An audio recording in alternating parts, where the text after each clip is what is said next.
जितना प्रसिद्ध भगवान कृष्ण थे, उतना ही प्रसिद्ध और रहस्यमयी अस्त्र था उनका सुदर्शन चक्र।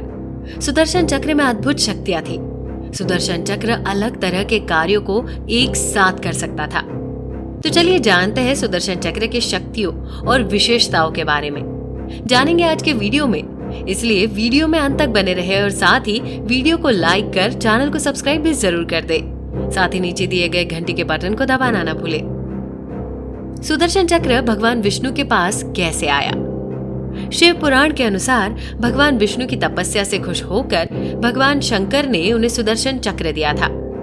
कहा जाता है कि सृष्टि को सृजित करते समय बहुत सी आसुरी शक्तियों का भी निर्माण हो गया था, जिनका विनाश करना बहुत जरूरी था, अन्यथा सृष्टि की रचना समाप्त हो जाती और इन शक्तियों को किसी विशेष अस्त्र से ही समाप्त किया जा सकता था। अब की सृष्टि के संचालन की जिम्मेवारी भगवान विष्णु पर थी, इसलिए उन्हें एक ऐसे अस्त्र की आवश्यकता थी जिससे असुरों का नाश हो सके। फिर ब्रह्मा जी के कहने पर भगवान विष्णु ने भोलेनाथ की तपस्या की। तब भोलेनाथ प्रसन्न होकर भगवान विष्णु को सुदर्शन चक्र सृष्टि संचालन के लिए दिए थे। सुदर्शन चक्र का निर्माण कैसे हुआ? शिव पुराण के अनुसार सुदर्शन चक्र की रचना भगवान विश्वकर्मा ने की थी। भगवान विश्वकर्मा ने सूर्य की अभेद राख से 3 अस्त्रों का निर्माण किया था, जिसमें भोलेनाथ का शूलपाणी, त्रिशूल, पुष्पक विमान और सुदर्शन चक्र था।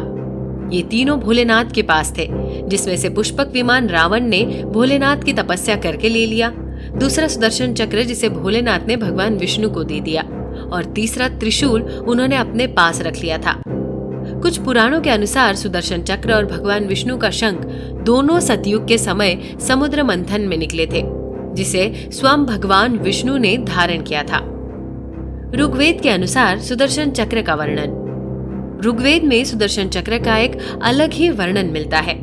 ऋग्वेद के अनुसार सुदर्शन चक्र एक समय का चक्र है जो अपने अंदर समय को बांध कर रख सकता है। इसी शक्ति से भगवान कृष्ण ने समय को रोककर महाभारत युद्ध भूमि में अर्जुन को गीता का उपदेश दिया था। ऋग्वेद के अनुसार सुदर्शन चक्र कोई भौतिक अस्त्र नहीं है, ये एक भगवान विष्णु का विशेष गुण है जो भगवान विष्णु या उनके अवतारों के पास ही होता है, जिससे ये समय को रोककर शत्रु की शक्तियों को कमजोर और प्रहारहीन बना देता है। भगवान कृष्ण के मृत्यु के पश्चात कहाँ गायब हो गया सुदर्शन चक्र? सुदर्शन चक्र को स्वयं भगवान परशुराम जी ने विष्णु भगवान से लेकर भगवान कृष्ण को दिया था। सुदर्शन चक्र का आखिरी उपयोग जयद्रथ वध के समय हुआ था। उसके बाद कहीं भी सुदर्शन चक्र का प्रयोग का वर्णन नहीं मिलता है। तो आखिर भगवान कृष्ण के मृत्यु के पश्चात कहाँ चला गया सुदर्शन चक्र? इस प्रश्न का उत्तर भविष्य पुराण में मिलता है। कल्कि अवतार पुनः धारण करेंगे सुदर्शन चक्र।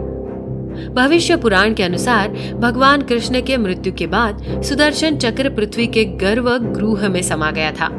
जब कलयुग के अंत में भगवान विष्णु का 10वां अवतार कल्कि अवतरित होगा, तब परशुराम जी और हनुमान जी के अलावा 5 और दिव्य पुरुष उनसे मिलेंगे और उनको प्रशिक्षित करेंगे और तब धरती के गर्भगृह से पुनः परशुराम जी कल्कि को सुदर्शन चक्र को निकाल कर धारण कराएंगे, ताकि कलयुग के सबसे शक्तिशाली राक्षस कलि पुरुष का विनाश किया जा सके।